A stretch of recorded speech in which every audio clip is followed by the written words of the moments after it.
신명기 본문 보도록 하겠습니다. 저희 5장 17절에서 18절 말씀 같이 읽겠습니다. 대제사장과 그와 함께 있는 사람, 즉 사두개인의 당파가 다 마음의 시기가 가득하여 일어나서 사도들을 잡아다가 옥에 가두었더니 아나니아와 삽비라의 거짓으로부터 교회가 정화되어 거룩해지자 더욱 강력한 성령의 능력으로 많은 기적들이 나타나게 되었습니다. 육적, 영적인 치유가 일어나면서 사람들은 교회를 더욱 칭송했고 이것은 교회의 폭발적인 성장으로 이어지게 되었습니다. 교회에 대한 백성들의 칭찬과 교회의 성장이 종교 지도자들의 귀에도 들어가게 되었는데요. 이때 그들의 마음엔 시기심이 가득하게 되었습니다. 그래서 대제사장 및 사두개파 모두 한마음이 되어 사도들을 잡아 다시 감옥에 가두었습니다. 이어지는 19절에서 21절 말씀 같이 읽겠습니다. 주의 사자가 밤에 옥문을 열고 끌어내어 이르되 가서 성전에 서서 이 생명의 말씀을 다 백성에게 말하라 하매 그들이 듣고 새벽에 성전에 들어가서 가르치더니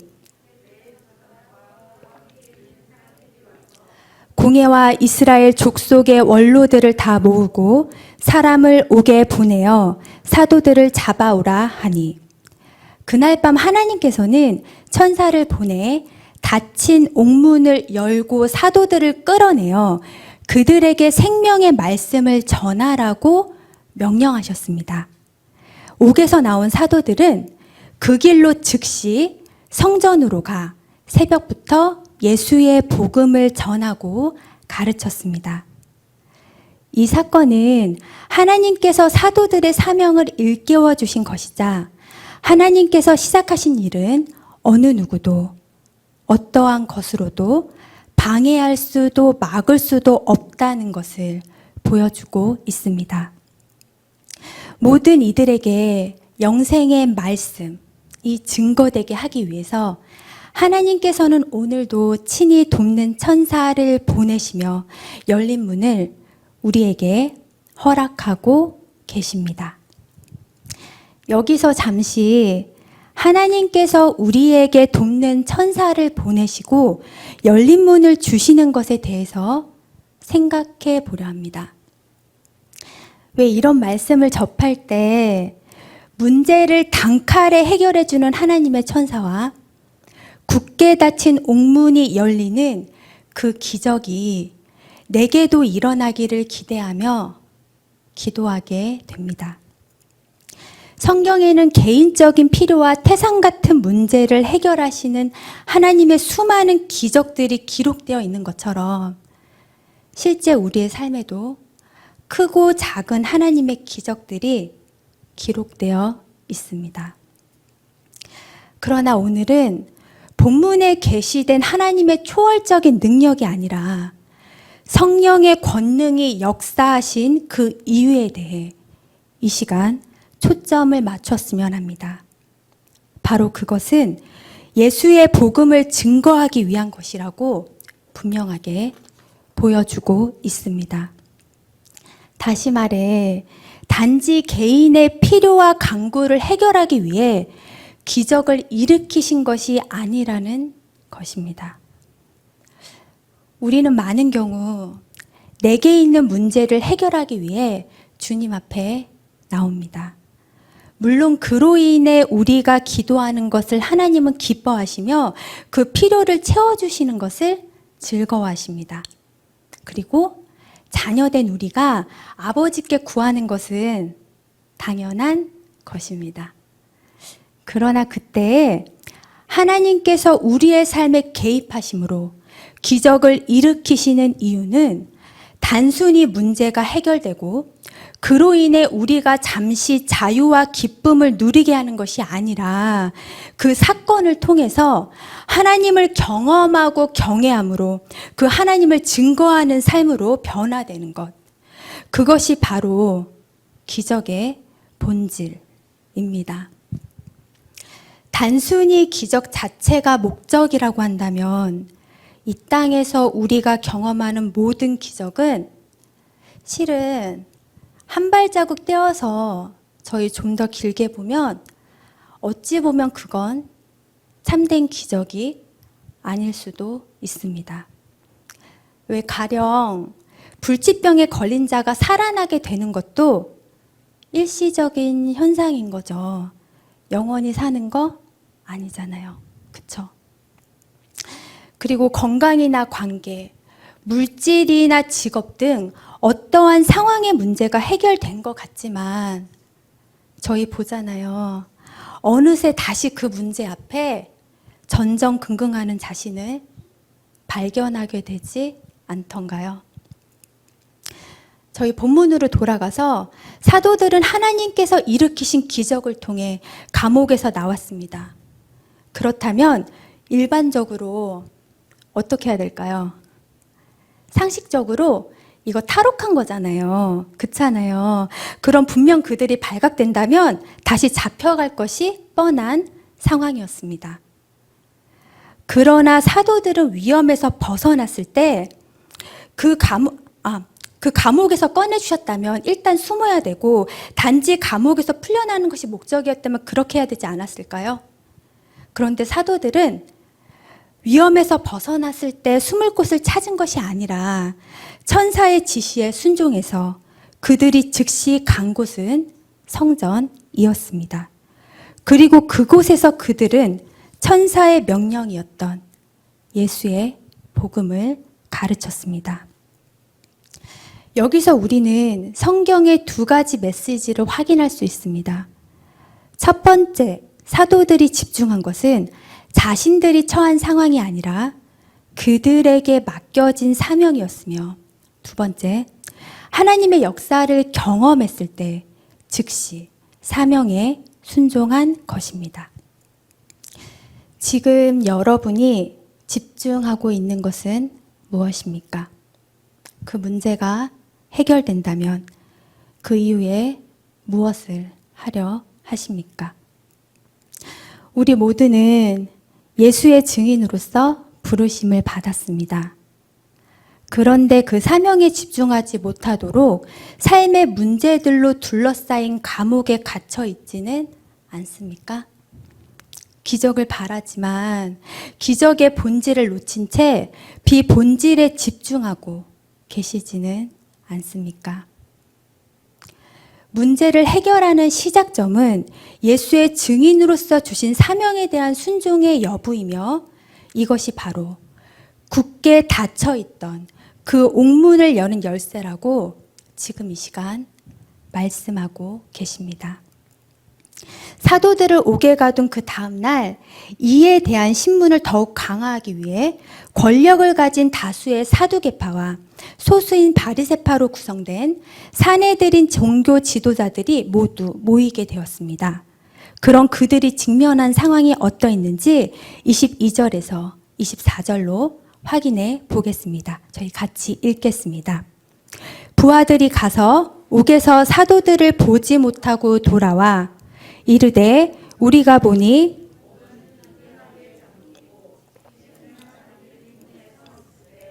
문을 열고 본즉 그 안에는 한 사람도 없더이다 하니 성전 맡은 자와 제사장들이 이 말을 듣고 의혹하여 이 일이 어찌 될까 하더니 사내들인 회원들이 다 모인 상황에서 사도들을 잡아오라고 명령하며 기다리던 그들이 듣게 되었던 소식은 분명 감옥은 굳게 잠기고 지키는 사람들도 있었는데 그 문을 열고 보니 사도들은 단 한 명도 없더라는 것입니다. 그 소식을 전달받은 종교 지도자들은 몹시 당황하게 되었습니다. 있을 수 없는 일이 벌어진 거죠. 여기에서 종교 지도자들은 하나님께서 일으키신 이 기적에 대해 사도들을 옥에 가둔 그들의 행위가 하나님을 대적하고 있는 신호였던 것을 눈치챘어야 했습니다. 그러나 이들은 자신들이 하나님을 대적하고 있다는 경고를 받아들이는 것은 고사하고 그들의 마음을 더욱 강팍하게 가졌습니다. 여기서 우리는 은혜로우신 하나님께서 바로 징계하지 않으시고 돌이킬 수 있는 기회를, 회개할 수 있는 기회를 주시는 것과 교만에 사로잡혀 있다면 그 기회를 놓치게 되는 것을 확인할 수 있습니다. 마음을 더욱 강팍하게 했던 유대 지도자들은 옥에서 사라진 사도들이 성전에 서서 백성들을 가르친다는 소식을 듣게 되었는데요. 저희 25절부터 28절까지 함께 읽겠습니다.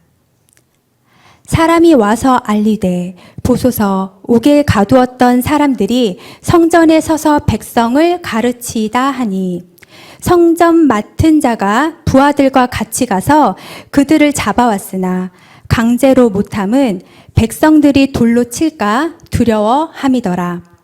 그들을 끌어다가 공회 앞에 세우니 대제사장이 물어 이르되 28절까지 볼게요. 이르되 우리가 이 말씀 이름으로 사람을 가르치지 말라고 언금하였을 때 너희가 너희 가르침을 예루살렘에 가득하게 하니 이 사람의 피를 우리에게로 돌리고자 함이로다. 사내들이는 성전에서 백성들에게 예수의 복음을 가르치던 사도들을 다시 잡아와서 두 가지 트집을 잡아 신문했습니다. 한 가지는 지난번 복음을 전하지 말라고 한 명령을 어긴 것은 그들은 종교 권위에 대한 도전이라는 것입니다. 그리고 다른 한 가지는 예수를 죽여서 정치적 반란의 싹을 잘라 반란에 동참해 죽을 뻔했던 그 무고한 희생들을 막았는데 사도들이 그 예수의 복음을 전하는 것은 백성들을 선동해서 다시 반란을 일으키려 하려는 정치적 음모라는 것입니다. 익숙하시죠? 왜 이게 사내들인이 예수님을 십자가에 못 박았을 때랑 비슷한 논리였습니다. 유대 지도자들은 경이적인 성장을 보이는 교회와 백성들의 칭송을 받는 사도들에 대한 질투심과 자신들의 지위를 보존하기 위해 그럴듯한 거짓 명분을 내세우며 사탄의 하수인 노릇을 이처럼 하고 있던 것입니다. 이에 대해 베드로와 사도들은 다음과 같이 자신들의 입장을 밝히고 있습니다. 저희 29절에서 31절 함께 읽겠습니다. 베드로와 사도들이 대답하여 이르되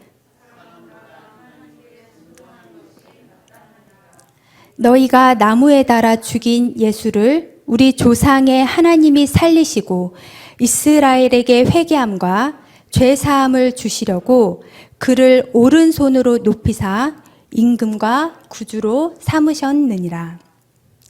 사내들인 공회가 내세운 첫 번째 주장인 권위에 대한 도전에 대해 베드로와 사도들의 답변은 사람보다 하나님께 순종하는 것이 마땅하니라며 이에 대해서 반박했습니다.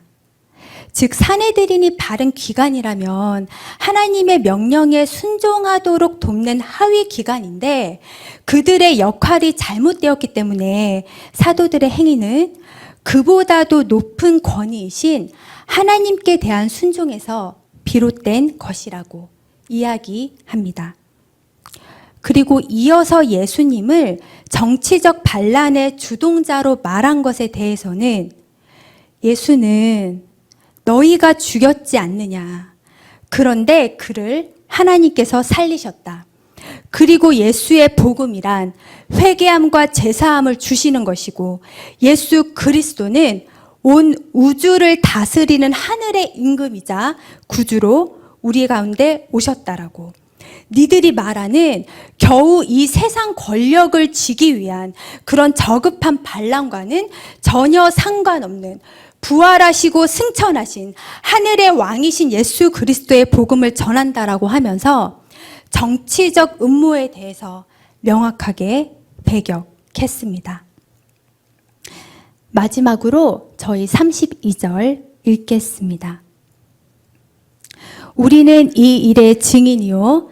하나님이 자기에게 순종하는 사람들에게 주신 성령도 그러하니라 하더라.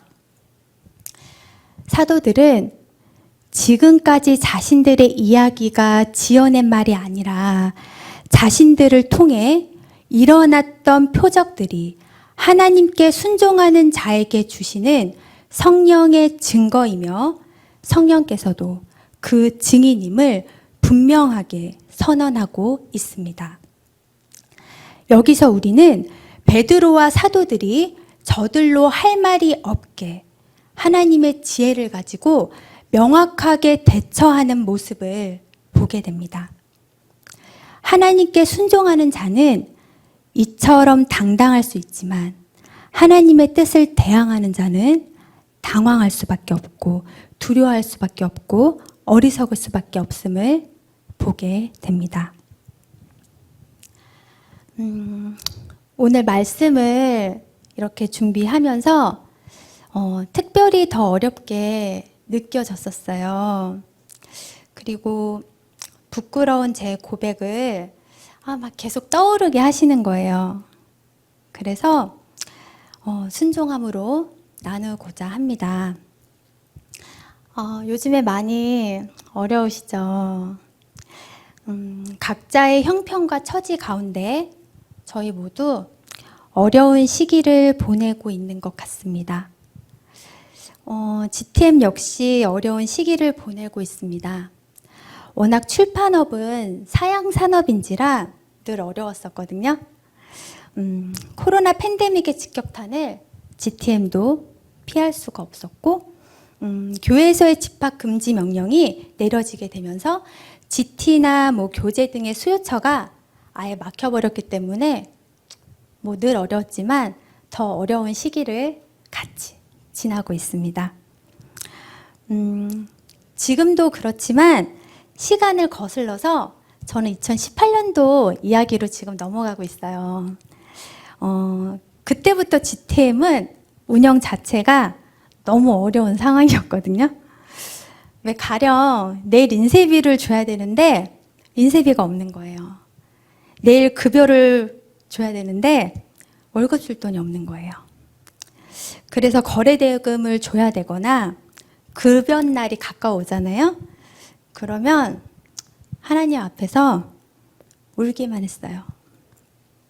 이거 제가 아무리 열심히 한다고 해결될 게 아닌 거예요.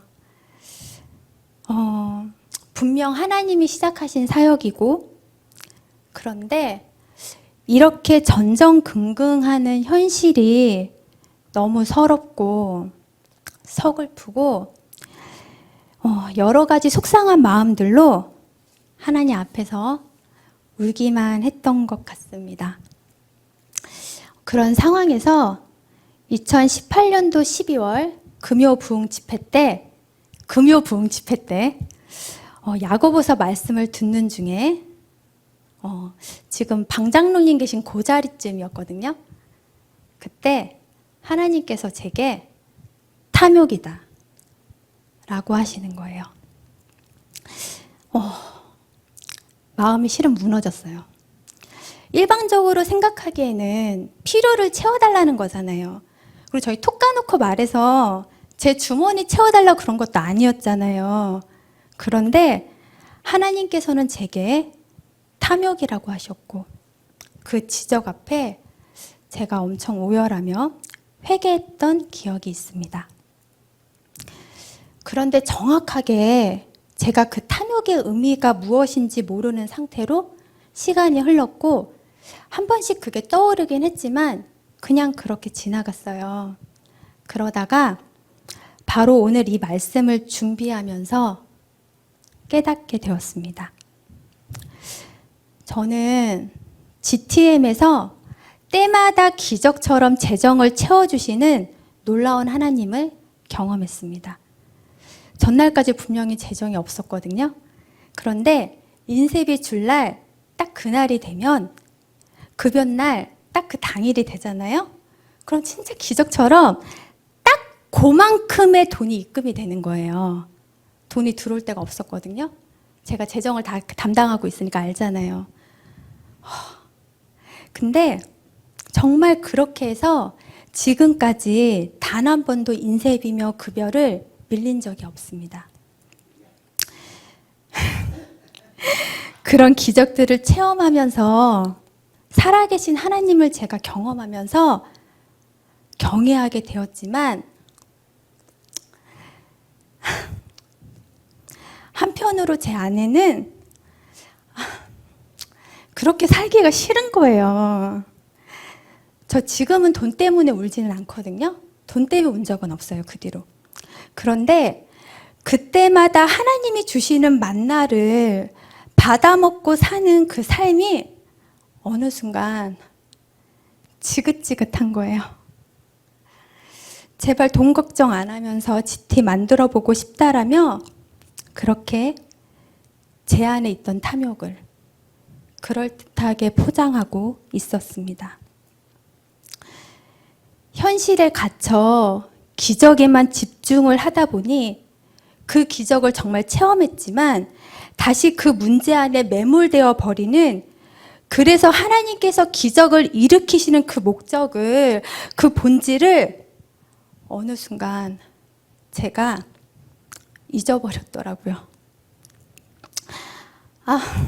진짜 너무 부끄러운 고백인데 이것이 하나님께서 제게 지적하셨던 탐욕이었고 성령의 역사를 방해하는 거짓 명분이었습니다.